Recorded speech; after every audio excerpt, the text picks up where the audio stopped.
যখন কাউকে ভালোবাসি তখন একদম অবসেসড হয়ে যাই। অভিজ্ঞতাটা খারাপ হওয়া দরকার লাইফে, আমার ইমপ্রুভমেন্ট দরকার সব ক্ষেত্রেই, আমার অ্যাক্টিংয়ের ক্ষেত্রে, আমার পার্সোনালিটির ক্ষেত্রে। অবভিয়াসলি আমি বেটার কিছু করতে পারবো। বুঝতে পারি যে এইভাবে চলা উচিত হয় না, ওইটা আমার ভুল ছিল। সেম মেন্টালিটির হলে আসলে ভালো হয়। আমি একটু চাইল্ডিশ টাইপের। আমি অবভিয়াসলি চাইবো যে এমন একজন যে আমাকে হ্যান্ডেল করতে পারে। একটা মানুষ দিন শেষে লাগে যার সাথে সবকিছু শেয়ার করা যায়। অনেক বেশি মুড সুইং করে, এখন ওভার থিঙ্ক করি। খুব রিসেন্ট হচ্ছে সঞ্জু মুভিটা দেখলাম, অনেক ভালো লেগেছে, এত সুন্দর অভিনয়। না, ওরকম কোনো কিছু ফেস করি নাই। তবে আমার যেটা মনে হয় যে আমি যদি নিজেকে ইমপ্রুভ করতে পারি, আমার ইমপ্রুভমেন্ট দরকার সব ক্ষেত্রেই, আমার অ্যাক্টিংয়ের ক্ষেত্রে, আমার পার্সোনালিটির ক্ষেত্রে, আমার লুকসের ক্ষেত্রে, সব কিছু যদি আমি ইমপ্রুভ করতে পারি, অবভিয়াসলি আমি বেটার কিছু করতে পারবো।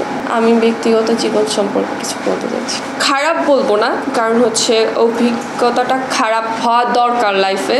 খারাপ হলেই তখন আমরা বুঝতে পারি যে আমাদের ওইটা ফল্ট ছিল, দেন ওইটাকে মানে নেগেটিভটাকে সাইড করে পজিটিভ কিছু অ্যাকসেপ্ট করতে পারি অ্যান্ড বুঝতে পারি যে এইভাবে চলা উচিত হয় না, ওইটা আমার ভুল ছিল। এখন আমি ভুলটাকে শুধরে নেক্সট আমি এই ভুলটা করবো না, আরও ভালোভাবে চলবো। স্পেসিফিকভাবে মিডিয়াটাকে বলতে চাচ্ছি না, অ্যাজ আ লাইফ পার্টনার হিসেবে এমন একটা মানুষকে চুজ করা উচিত যে যে আমার ইচ্ছাটাকে ভ্যালু করবে, যে আমাকে বুঝবে অ্যান্ড সেম মেন্টালিটির হলে আসলে ভালো হয়। এটা অবশ্যই নিজে চুজ করা উচিত। এইটা আসলে সবার তো সেম না। আমি যদি আমার কথা বলি, আমি একটু চাইল্ডিশ টাইপের। আমি অবভিয়াসলি চাইবো যে এমন একজন যে আমাকে হ্যান্ডেল করতে পারে।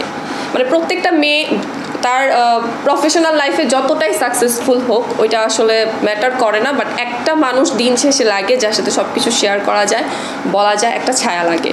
সো ওই মানুষটা বেশি ইম্পর্টেন্ট। আমি সবই, হ্যাঁ আমি এরকমই। আমার অনেক বেশি মুড সুইং করে, এখন ওভার থিঙ্ক করি, তো ওই একটু প্রবলেম আছে। আর যখন কাউকে ভালোবাসি তখন একদম অবসেসড হয়ে যাই তার উপর।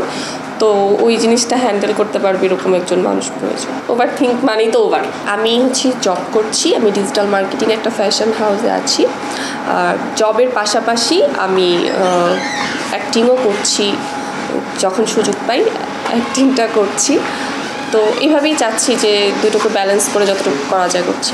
ভালো কাজ করতে চাই, এমন না যে আমি একদম নায়িকা হতে চাই, আমাকে নায়িকা হতে হবে, ব্যাপারটা এমন না। আমি শিখতে চাই, আমি ভালো ক্যারেক্টার প্লে করতে চাই।